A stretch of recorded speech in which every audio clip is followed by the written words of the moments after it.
Hello everyone, তোমরা সবাই কেমন আছো? তো আজকে যাচ্ছি হচ্ছে আমরা ঈদের শপিং করার জন্য। তো এবার ঈদের শপিং করতে একটু লেট হয়ে গেছে, কারণ কোনো সময় আমার সময় হচ্ছিল না, তো কোনো সময় মায়ের সময় হচ্ছিল না, যার কারণে এবার একটু লেটই হয়ে গেল।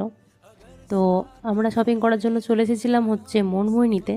তো মনমোহিনীতে গিয়ে আমরা ফার্স্টে চলে গিয়েছিলাম শাড়ির কাউন্টারে।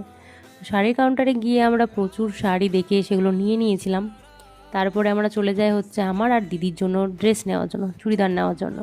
তো সেই চুড়িদারের কাউন্টারে গিয়ে আমার তো কিছুতেই ড্রেস পছন্দ হয় না, কারণ আমি একটু আলাদা টাইপের ড্রেস চাইছিলাম, যেটা আমি পাচ্ছিলাম না। তো অনেক চেষ্টা করে আমার একটা ড্রেস পছন্দ হয়েছিল, আর সেই ড্রেসটা আমি নিই। তোমরা দেখতে পাবে ঈদের দিন যে কোন ড্রেসটা নিয়েছি, কোনটা পরেছি। দেন তারপরে শপিং করতে করতে তো বুঝতেই পারিনি যে কখন ইফতারের টাইম হয়ে গেছিলো। দেন সেখানে শুনতে পাই যে হরমোনিতে ইফতারের জন্য আয়োজন করা হয়েছে। তো আমরা সেখানে ইফতারটা সেরে নিয়েছিলাম। তো আমার তো এটা খুব ভালো লেগেছে যে মানুষ শপিং করছে, আর সেখানে তাদের ইফতারের জন্য তাদের মাথা ব্যথাটা থাকছে না, যে ইফতারে তাদের আয়োজন সেখানে করে রাখছে অলরেডি। তো এটা খুব ভালো লেগেছে। দেন আমরা বিল করে আমরা বেরিয়ে গেছিলাম, আর সেখানে পাশে দেখছিলাম যে একজন মাখা বিক্রি করছিল। তো আমরা মাখাটা খেয়ে দেন আমাদের টোটো চলে এসেছিলো।